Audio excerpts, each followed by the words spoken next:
निष्कामता। रामू और गोपाल दोनों एक ही गांव रामपुरा के रहने वाले थे। दोनों ही काहड़ थे। गोपाल इच्छानगरी नरेश के प्रधानमंत्री के पेशकार के घर बर्तन मांजने, झाड़ू लगाने आदि का काम करता था। रामू से उम्र में बड़ा था, पर संबंध के नाते भाई था। रामू का पिता गांव में प्रतिष्ठित माना जाता था। रामू काहड़ के घर पैदा हुआ था, पर वो बड़ा ही बुद्धिमान था और उसमें सात्विक गुणों की स्वाभाविक ही बहुतायत देखी जाती थी। रामू के हृदय में भगवान, विनय, संतोष और निष्कामता आदि गुणों का भी विकास हो गया था। उसका चेहरा भी राजकुमार सा सुंदर था। गांव के सभी लोग उससे प्यार करते थे। उसने 15 वर्ष की उम्र में ही गांव के वायुवृद्ध पंडित रमाकांत जी से, जो बड़े संयमी, सदाचारी तथा भगवान भक्त विद्वान थे और नगर की ऊंची अध्यापक की नौकरी छोड़कर निस्वार्थ भाव से गांव के लड़कों को पढ़ाते थे, अच्छे विद्या अभ्यास के साथ ही बहुत से सद्गुण भी प्राप्त कर लिए थे। रामू का गांव रामपुरा इच्छानगरी राजधानी से थोड़ी ही दूर पर था। एक दिन तड़के ही रामू नहा धोकर घर से चल दिया और पौ फटते ही इच्छानगरी जा पहुंचा। उसने खोजते खोजते गोपाल के घर पहुंचकर सहसा गोपाल के चरण पकड़ लिए। गोपाल उस समय बिछौने से उठा ही था। रामू को इस तरह देखकर वो चकित हो गया और आह्लाद तथा आश्चर्य से उसके चेहरे की ओर देखने लगा। भैया, तुम धन्य हो, रामू ने पैर पकड़ते हुए कहा। अरे भैया, तुम आए, बड़ा अच्छा किया। गांव में सब कुशल तो है, पर तुमने मेरे पैर क्यों पकड़ लिए? तुम तो वैसे भी मेरे भाई हो। गोपाल पीछे हटते हुए एक सांस में कह गया। भैया, तुम्हारी महिमा मैं क्या कहूं, बस तुम धन्य हो। रामू ने गदगद वाणी से फिर कहा। भैया, वैसे तो मैं तुम्हारे घर का आदमी हूं। मेरा काम देखो तो मैं महाराज साहब के दीवान के पेशकार के यहाँ बर्तन मांजने वाले नीचे दर्जे का नौकर हूं। मैं धन्य कैसे हो गया? गोपाल ने जिज्ञासा से कहा। भैया, इसलिए तो तुम धन्य हो। तुम जानते हो, हमारे महाराज उच्च कोटि के महापुरुष हैं। वे अनन्य भक्त, ज्ञानी और योगी महात्मा हैं। रामू ने गोपाल के पैरों से चिपटे हुए ही कहा। पर इससे क्या हुआ? इन सद्गुणों से संपन्न तो महाराज है ना? पैर छुड़ाते हुए गोपाल ने कहा। मुझ में तो कोई गुण नहीं है, रामू ने आदर और प्रेम भरे शब्दों में कहा। भाई, ऐसे महापुरुष महाराज के दीवान के पेशकार की नौकरी मिलना क्या कोई साधारण बात है? मुझे तो ऐसी नौकरी मिल जाए तो मैं अपने जीवन को सफल समझूं, बल्कि तुम्हारी ही सेवा का अवसर मिल जाए तो भी मेरा जीवन धन्य हो सकता है। यूं कहकर वो गोपाल के मुंह की ओर देखने लगा। गोपाल पर रामू के शब्दों का बड़ा प्रभाव पड़ा। गोपाल कहा। भैया, पेशकार साहब को तो आदमी की जरूरत ही थी। वे मुझसे कह रहे थे, तुम आ गए और तुम चाहते भी हो, अतः आज ही मैं तुम्हें काम दिलवा दूंगा। रामू पेशार के यहाँ बड़ी लगन से काम करने लगा था। महीना पूरा होने पर गोपाल के हाथ भेजे हुए वेतन को जब उसने नहीं लिया, तब पेशकार ने उसे बुलाकर कहा, तुम अत्यंत उत्साह, श्रद्धा, प्रेम तथा तत्परता से दिन रात काम करते हो। काम भी पहले नौकरों से दुगने कर लेते हो। इतना काम तो कोई नौकर करता ही नहीं। फिर भी गत मास में तुमने वेतन नहीं लिया। इससे मैं बहुत लज्जित हूं। मैं समझता हूं तुम्हें 10 रुपए मासिक बहुत कम है, तो अब तुम जितना कहो उतने ही रुपए प्रति मास के लिए निर्धारित कर दूं। रामू की प्रसन्नता की सीमा न थी। उसे शुद्ध, सात्विक एवं दिव्य गुण संपन्न नरपति के दीवान के पेशकार के पास रहने का स्थान जो मिल गया था, इसी कारण वो अहंता, ममता तथा आसक्ति और स्वार्थ को त्याग कर अत्यंत श्रद्धा, भक्ति संवित हृदय को लेकर निष्काम भाव से सेवा कर रहा था। पेशकार उससे अत्यंत संतुष्ट हो गया था। रामू ने पेशकार की बात सुनकर अत्यंत विनय से उत्तर दिया, मेरे रुपए न लेने का ये कारण नहीं था कि वेतन कम है। पेशकार चकित था। उसे रामू की बात पर सहसा विश्वास नहीं हुआ। उसने पूछा, तो फिर इतना अधिक श्रम किस लिए करते हो? आप अच्छी तरह जानते हैं हमारे महाराज उच्च कोटि के महापुरुष हैं। वे योगी, ज्ञानी, ईश्वर भक्त और साक्षात महात्मा हैं। आप उनके दीवान के पेशकार हैं। ये मेरा सौभाग्य है कि मुझे आपकी चाकरी का अवसर प्राप्त हुआ है। तनख्वाह इससे बढ़कर और क्या होगी? रामू ने नतमस्तक होकर उत्तर दिया, राजा साहब, तो तुम जैसा कहते हो वैसे ही है, पर मैं तो एक साधारण मनुष्य हूं। मुझ में वे कोई भी गुण नहीं है जो उनमें विद्यमान है। मेरी चाकरी से तुम्हें क्या लाभ है? पेशकार ने उत्सुकता से प्रश्न किया। आप हैं तो उन्हीं के दीवान के पेशकार। मेरे भाग्य में आप जैसे महापुरुषों की सेवा कहां। भगवान की बात तो दूर रही, उनके आश्रित भक्तों के दासों दास सेवा प्राप्त कर लेना भी बड़ा सौभाग्य है, क्योंकि उनके संपर्क से कभी न कभी भगवत अनुरागी महापुरुषों के दर्शन प्राप्त हो सकते हैं। इसी तरह आपकी सेवा करते करते मुझे कभी दीवान जी के भी दर्शन हो जाएंगे, जो उन भगवत भक्त राजा के निकटतम संपर्क में रहा करते हैं। रामू ने सरलता से मन की सच्ची बात कह दी। दीवान के दर्शन की कौन बात है? उनके दर्शन तो मैं तुम्हें कल ही करवा सकता हूं। पेशकार रामू की पवित्र भावना पर मुक्त हो गए। उन्होंने कहा, दीवान जी प्रातः काल 8:30 बजे न्यायालय में आते हैं और मैं वहां 8 बजे चला जाता हूं। तुम 9 बजे तक एक गिलास चाय और जल लेकर वहां आ जाना और वेतन के लिए जितने रुपए कहो तुम्हारे घर भेज दो। मुझे रुपयों की आवश्यकता नहीं है, घर का काम चल जाता है।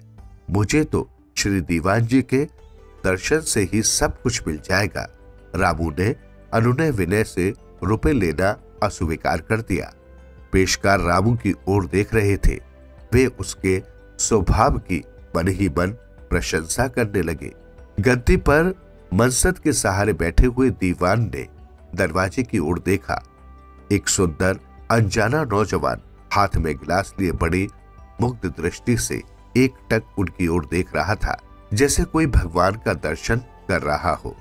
दीवान ने कई बार देखा, उसकी पलक झपती ही नहीं थी। वो अतृप्त नेत्रों से दीवान की ओर देख ही रहा था। ये कौन है और यहां क्यों खड़ा है? दीवान ने पेशकार से पूछा। श्रीमान, ये आपका नौकर है। आज मैं चाय पीकर नहीं आ सका था तो ये यही लेकर आ गया। पेशकार ने जवाब दिया। अच्छा, पहले चाय पी लो, दीवान ने कहा। पेशकार ने चाय पी और फिर काम में जुट गए। पर दीवान पर रामू की परम मुग्ध और आकर्षक प्रेम भरी दृष्टि का प्रभाव पड़ चुका था। वे रह रहकर बरबस रामू की ओर देख लेते थे। रामू ने चाय के बर्तन मांझ धोकर वहां झाड़ू लगा दिया, फिर दीवान जी के जूते साफ करने में जुट गया। साथ ही वो रह रहकर दीवान की ओर श्रद्धा और प्रेम भरी दृष्टि से देख भी लेता था। ये लड़का तो बड़े प्रेम और उत्साह से बिना कहे ही काम करता है, और तो भी कितनी फुर्ती और सफाई के साथ। क्या देते हो इसे? दीवान ने पेशकार से पूछा। श्रीमान, ये काम तो खूब और बहुत सुंदर ढंग से करता है, पर लेता कुछ भी नहीं।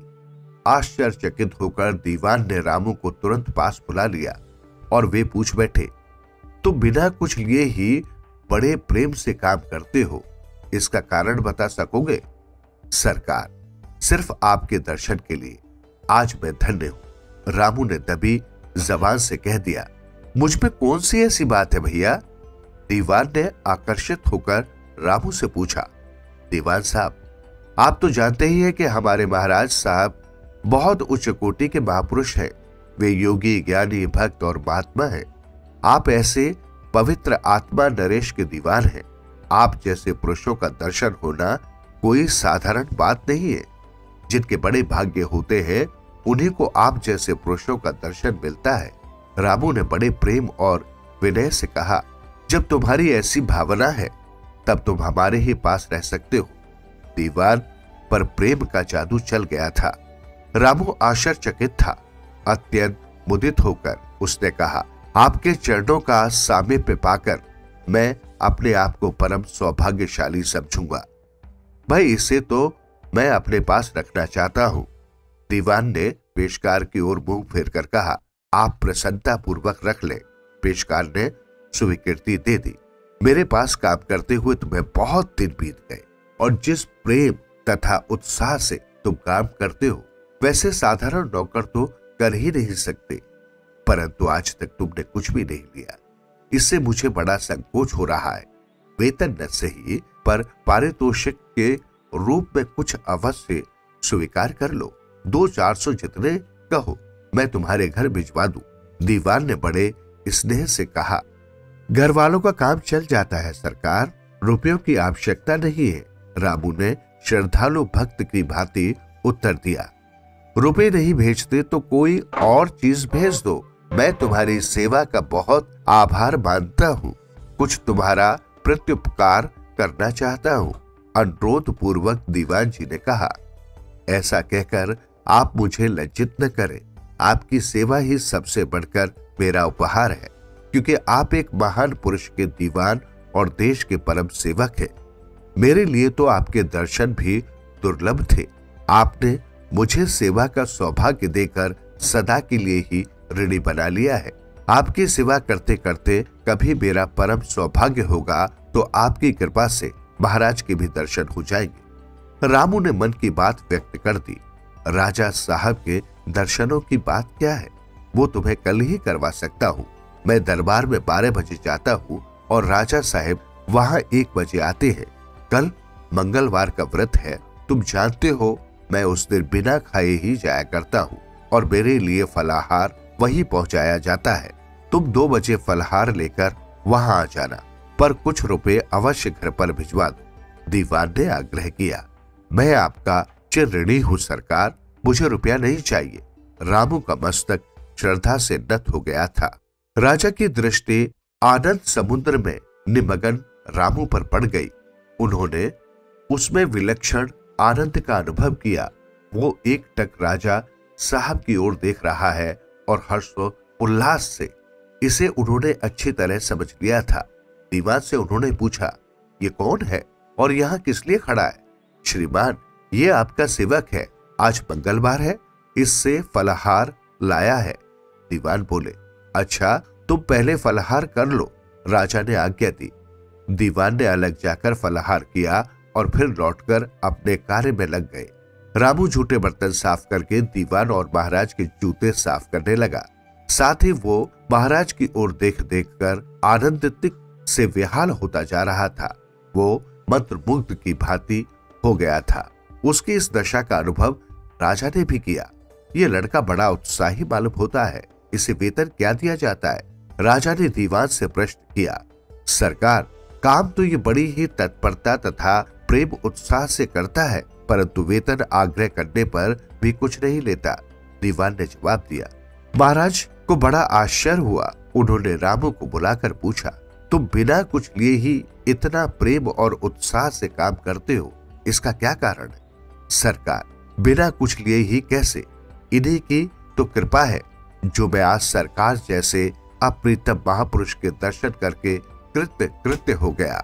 मेरा अहोभाग्य है जो मैं आज सरकार के दर्शन कर रहा हूँ। रामू गदगद हो गया था। तुम अपने को कृत्य कृत्य मानते हो, ऐसी कौन सी बात है? सरकार महापुरुष है। सरकार जैसे योगी, ज्ञानी, भक्त और महात्मा के दर्शन बहुत ही दुर्लभ है और बड़े ही भाग्य से होते हैं। आज सरकार के दर्शन करके मैं परम धन्य हो गया हूँ। मेरा जन्म आज सफल हो गया। सरकार की कृपा से मैं आज सचमुच कृतार्थ हो गया।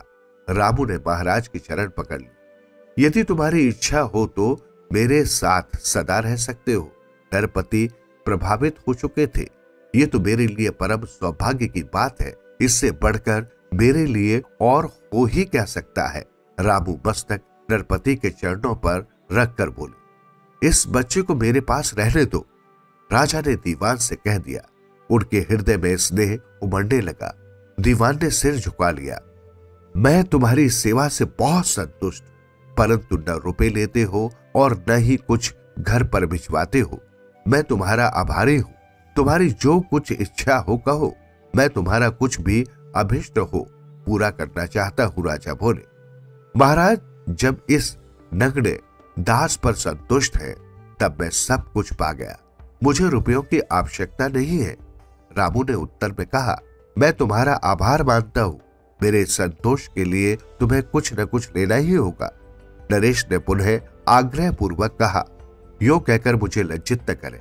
मुझे तो सरकार की सेवा के सामने भौतिक वस्तुएं अत्यंत तुच्छ प्रतीत होती है। इसके अतिरिक्त मुझे और कुछ नहीं चाहिए। इस पर भी यदि आप आग्रह करते हैं तो फिर मैं जो मांगू आपको वही देना होगा।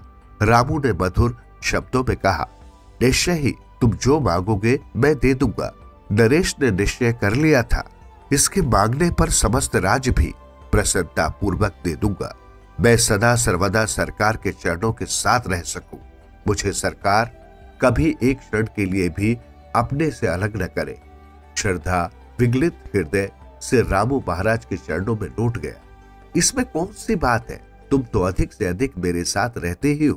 कुछ और मांगो, बस मैं यही चाहता हूं। मुझे कोई आपत्ति नहीं है। तुम प्रसन्नता पूर्वक मेरे साथ रहो। रात्रि में शयन कक्ष में मेरे पीछे कैसे? महाराज, नित्य समीप रहने की आज्ञा मिल चुकी है। हाथ जोड़कर रामू ने तुरंत जवाब दिया, आओ। महाराज ने कहा, तुम्हारे कोई पुत्र नहीं था, अब इसे तुम्हारी सेवा के लिए पुत्र रूप में लाया हूं। राजा ने महारानी से कहा, बहुत अच्छा। रानी ने रामू की ओर देखा। उसके मनोहर मुखमंडल को देखकर उनके नेत्रों से आंसुओं की बूंद टपक पड़ी। वात्सल्य उमड़ आया। रामू मंत्रमुग्ध शिशु की भांति महारानी की ओर देख रहा था। अब तक तो ये काम काज देख रहा था, पर अब सब कागजात पर आज से यही सही किया करेगा और इसी की सही मेरी सही समझी जाएगी। राजा ने दीवान से कह दिया। वे रामू की सेवा से अत्यंत संतुष्ट थे। रामू तीक्ष्ण बुद्धि था और था महाराज का अनन्य सेवक एवं उनके गुणों को अपने में सहज ही धारण करने वाला। अतः थोड़े ही दिनों में उसने बड़ी योग्यता प्राप्त कर ली थी। रामू पढ़ा लिखा तो था ही। दीवान ने आज्ञा शिरोधार्य कर ली। कागजों पर सही रामू की होने लगी। कुछ दिन बाद, मेरे कोई संतान नहीं है, मैं तुम्हें युवराज के पद पर बैठाना चाहता हूं। नरेश ने रामू से कहा। वे उसको पुत्र की भांति प्यार करने लग गए थे। सरकार, मुझे लज्जित न करें। मैं सरकार की चरण सेवा नहीं त्याग सकता। इतने बड़े लाभ की तुलना में राज्य सुख तुच्छ है। रामू ने सेवा परायण पुत्र की भांति उत्तर दिया। राजा ने उसकी बात मान ली और आज्ञा देकर उससे राज्य कार्य कराने लगे। मैं तो आपका सेवक हूं, ये सब आपकी ही कृपा से प्राप्त है। दीवान के चरण पकड़कर रामू ने कहा, अरे आप महाराज के प्रतिनिधि हैं, आप सिंहासन के अधिकारी हैं, मुझे लज्जित न करें। घबराए हुए दीवान किसी प्रकार रामू को सिंहासन पर बैठाने में सफल हो सके। दीवान दरबार में आए थे। मैं तो आपके चरणों का चाकर हूं, ये सब आपकी ही कृपा से मुझे प्राप्त हुआ है। रामू पेशकार के पैर पकड़कर कहने लगा और उसे सिंहासन पर बैठाने के लिए अपनी ओर खींचने लगा। बेचारा पेशकार किसी काम से आ गया था। बड़ी कठिनाई से रामू को सिंहासन पर बैठाकर अपने स्थान पर बैठा। भैया, तुम्हारी ही कृपा से मुझे ये सिंहासन प्राप्त हुआ है। चलो सिंहासन पर बैठो। सिंहासन से उतरकर दौड़ते हुए पेशकार के पुराने नौकर के पास जाकर रामू ने विनय पूर्वक कहा, पेशकार साहब और दीवान साहब के सामने में ऊंचे आसन पर कभी नहीं बैठ सकता। आप मुझे लज्जित न कीजिए। कहकर पेशकार का नौकर वही पृथ्वी पर बैठ गया। वो किसी काम से आ गया था। रामू में अहंकार लेश भी न था। विनय के तुम मूर्तिवान स्वरूप हो। अहंता ममता तो तुम्हें स्पर्श भी नहीं कर सकी है। अत्यंत छोटे कर्मचारी से लेकर ऊंचे पद अधिकारी तक सभी तुमसे अत्यंत प्रसन्न है। तुम में शासन ग्रहण करने की अपूर्व योग्यता और क्षमता भी दिखती है। अतएव तुम मेरी बात मानकर राजपद स्वीकार करो। अब मैं एकांतवास करना चाहता हूँ। राजा ने रामू के सामने प्रस्ताव रखा। सरकार सदा सर्वदा अपने चरणों के समीप रखने का मुझे वरदान दे चुके, फिर एक क्षण भी मुझे अलग कैसे कर सकेंगे? मुझे राजपद की बिल्कुल इच्छा नहीं है। सरकार ऐसा कहकर मुझे लज्जित न करें और मैं सरकार से एक क्षण भी अलग नहीं रह सकूंगा। मैं राजपद स्वीकार करने में सर्वथा असमर्थ हूँ। इसके लिए प्रेम पूर्वक क्षमा चाहता हूँ। रामू ने विनय, प्रेम और दृढ़ता के स्वर में अपना निर्णय नरेश को सुना दिया। मेरे साथ रहकर राज्य का शासन पद ग्रहण करो। महाराज को विवश होकर अपनी इच्छा परिवर्तित करनी पड़ी। रामू अब राजा के साथ रहकर राज्य का काम संभालता था। रामू कहार की ये कल्पित कहानी दृष्टांत रूप से कही गई है। इसे परमार्थ विषय में इस प्रकार घटाना चाहिए। परमात्मा की प्राप्ति के मार्ग पर चलने वाले साधक पुरुषों को यहाँ रामू कहार समझना चाहिए।